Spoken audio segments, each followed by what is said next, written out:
Value-driven behavior are behaviors that people adapt that are based on their core values.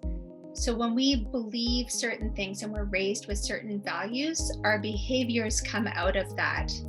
For example, if one of my family's values is hard work, and I believe that hard work is an important part of who I am, my behavior coming out of that value would be that I would give it my all when I go to work every day, or if I'm on a sports team, I would try my hardest. So that's an example of values-driven behavior.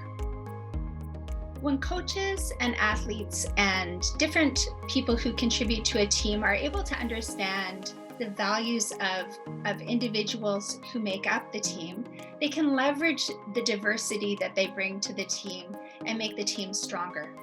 So an example of that might be that if there's an athlete on the team and one of their core values is courage, and that's really important to them, and they demonstrate courageous behavior all the time. Maybe they speak up when they see something that's happening that they don't agree with. Maybe they take risks in the sport that they're participating in, which really helps the team to progress.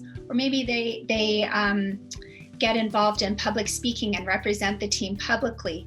When a team knows that that individual has that as a value, they're more apt to ask that individual to fill that role. Understanding our teammates' core values really help us to understand how they can contribute to make the team that much better. If a coach were to develop a code of ethics and individuals who are on the team do not see their personal values reflected in that code of ethics, it might be hard for them to align their personal goals with the team goals. And oftentimes on teams, that's where we see conflict come into play. If everybody is not aligned on a team goal, it's very difficult for a team to function at a high level and for athletes to have a positive experience in sports. As a social worker, one of the things that I like to do, and sort of a social work practice, is to use a process where we define a team's value. And the way that we do this is to really dig in with the individuals on the team and help them to understand what their own personal values are. So if individuals have several different values that are important to them and that guide their behavior in life, we help them to sort of narrow it down to 2 or 3 values.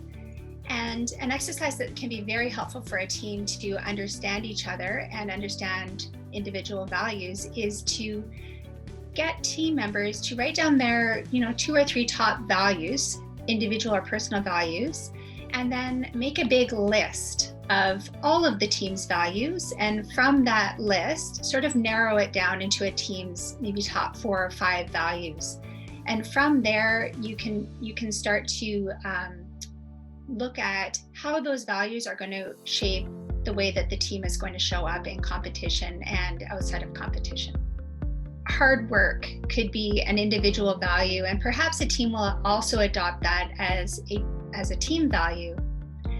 So when we're thinking about linking values to behavior, hard work might show up in a team practice as punctuality. So a coach might have an expectation that the team arrive at practice 15 minutes early, enough time to get their shoes on and be ready to go at the time that the practice starts at. And so that then becomes a team guideline.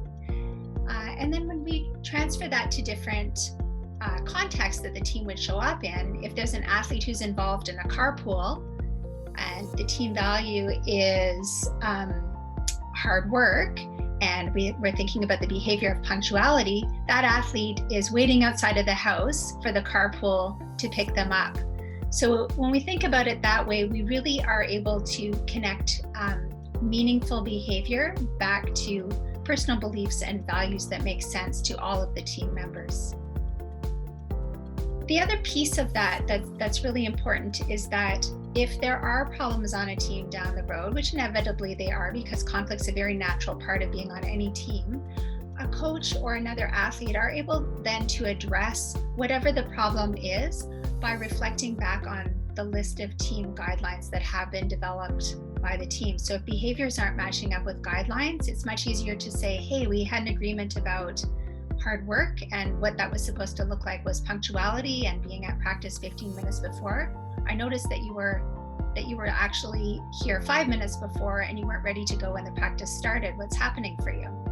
Teams who are able to have those explicit conversations about how their personal values show up in behaviors are able to function at a much higher level than teams who don't. They're able to understand their teammates, they're able to understand what makes their teammates tick, and then they're able to leverage some of those strengths that their teammates have when they're in competition, as well as when they're in the community or at school.